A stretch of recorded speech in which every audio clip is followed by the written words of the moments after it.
ассалому алайкум тамошобинони канали ривоят. Нахустнамоиши худро аз қиссаи тоҷире ки ба мулки ободе сафар кард ва ӯро мардумони он диёр шоҳи худ эълон карданд оғоз менамоем. Нақл мекунанд, дар як замоне як гурӯҳ тоҷирони ҳангоми сафар ба киштӣ ба тӯфоне рӯбарӯ шуданд. Тӯфон чунон шадид буд, киштиро ба осонӣ сӯи кӯҳпорае бурд. Киштӣ ба он кӯҳпора бархӯрду ғарқи об шуд. ҳамаи тоҷирон ғарқи об шуданд ба ғайр аз як нафаре.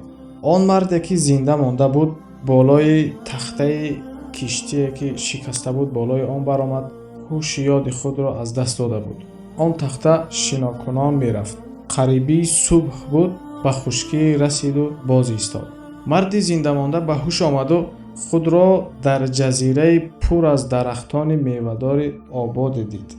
ӯ ки сахт гурусна буд, аз ҷой бархост ва сӯи он дарахтон ҳаракат мекард. ҳоло ба мақсад нарасида буд ки мардуми зиёде пайдо шуд ва ӯро навозишкунон бардошта мебурданд, мисли киноҳои ҳиндуҳои амрикоӣ. он мардумон зиёд хурсандӣ мекарданд ва ӯро гирифта, он тоҷирро гирифта ба қасре бурданд. ба ӯ либосҳои зебо пӯшониданд, таомҳои зиёде доданд. тоҷир сахт дар ҳайрат монда буд. пас ӯро гирифтанду ба тахте бурда шинонданд. ва сабаби ҳамаи инро аз он мардумон ин тоҷир пурсид, ки ин чӣ муносибат аст нисбати ман.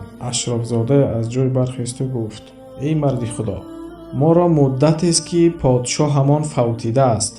моро одатест ки ҳар гоҳ нафаре аввалин шуда аз баҳр ба мулки мо ворид шавад, ӯро мо ба худ шоҳ эълон мекунем. то ин дам ки шоҳи мо фавтидааст, шумо аввалин шуда ба ин шаҳр ворид шудед, мо шуморо шоҳи худ эълон кардем.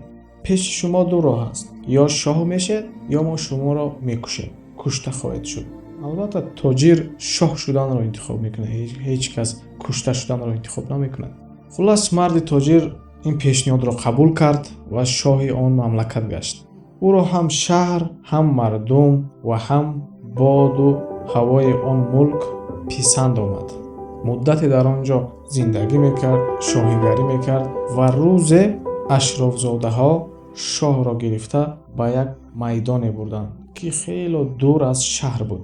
нақл мекунанд, он майдон ҳеҷ дарахте надошт. пур аз санг буд, афтоб чунон тасфон буд ва ҳеҷ як ҳайвоне ё як ҷондоре зиндагӣ ҳам намекард. ашрофзода назди шоҳ омаду гуфт: шоҳам, мо як одате дорем.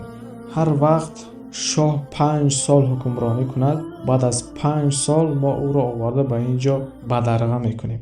агар дар ҳамон муддате ки бадарға шаванда ӯ зиндаву боқӣ монад, мо ӯро аз нав шоҳ эълон мекунем ва итоати он мекунем. аммо то он даме ки он нафар дар мо шоҳ аст, яъне 5 сол, мо он чизе ки вай гӯяд ҳамашро иҷро мекунем.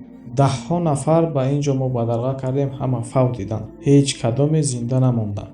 шумо низ баъд аз 5 сол пас ба ин ҷо бадарға хоҳед шуд.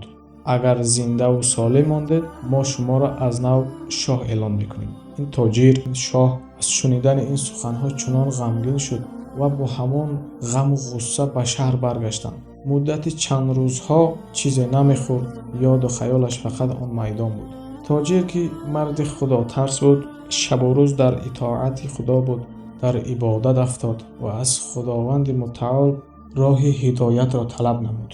худованд ба ин бандаи мазлуми худ дар хоб роҳи ҳалли ин масъаларо нишон дод ва ӯ аз хоб бархесту тамоми ашрофзодагон ва хизматгорони дарборро ҷамъ овард ва ба онҳо фармон дод: як гурӯҳ сохтмончиён, деҳқонон, косибон, ҳунармандон ва ҳар нафаре ки як малакаи корӣ дорад ҷамъ оваред ва аз хазинаи мулк маблағе ҷудо кунед, то ин ки онҳо рафта дар ин майдон боғ, хона ва ҳар гуна неъматҳое ки худованд дар ин шаҳр додааст, дар он ҷо низ барпо кунанд. ҳама ашрофзодагон ҳайрон буданд, аммо чунки ваъда дода буданд ки мо давоми 5 сол бекаму коса хизмати шоҳро мекунем, гуфтаи шоҳро иҷро карданд. баъд аз 2 сол он майдоне ки тӯфону тасфон буд ба як мулки ободе мубаддал гашт ва шоҳ фармон дод ба ашрафзодагон ки дар он ҷо рафта ҳар яки онҳо хона бунёд кунанд. қаср бунёд кунанд ва қисме аз фарзандон оилаи худро ба онҷо бурда кӯч банданд ва ҳар моҳ аввали моҳ якчанд рӯз рафта онҷо истиқомат кунанд. хулас ин корро ашрафзодагон карданд. дере нагузашта овозаи он мулк ба дигар шаҳрҳо низ расиданд. аз он ҷо низ кӯч бастанд баъзе ашрафзодагони дигар ва мулк боз ободтару зеботар гашт. 5 сол низ сипарӣ гашт. аз рӯи одат бояд шоҳро ба он ҷо бадарға мекарданд ва ашрафзодагон ҳамин корро низ карданд. шоҳро ба он ҷо бурданд. дар он ҷо қасри нав буд. шоҳ ба қасри нав дохил шуд ва худи ашрафзодагон низ ҳама ба он ҷо кӯч бастанд ва он ҷоро пойтахти худ эълон карданд. ин буд қиссаи як тоҷир. мақсад аз ин қисса агар назар кунем якчанд ибрат гирифтан мумкин аст. якум ин ки ҳар муаммое пеши мо ояд, мушкилие пеши сар ояд, мо бояд пеш аз ҳама ба худованди мутаол муроҷиат кунем ки роҳи ҳалли онро ба мо ҳидоят кунад.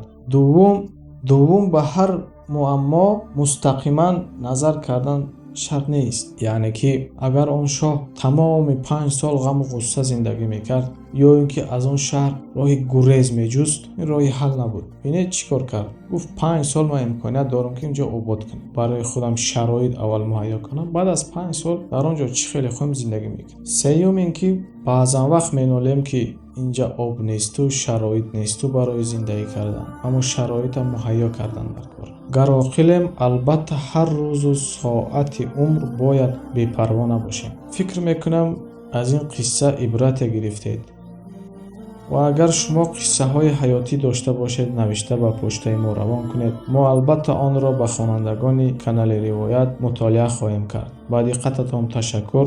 наворҳои навбатӣ моро интизор шавед. ба канали мо обуна шавед. боқӣ дар паноҳи Аллоҳ.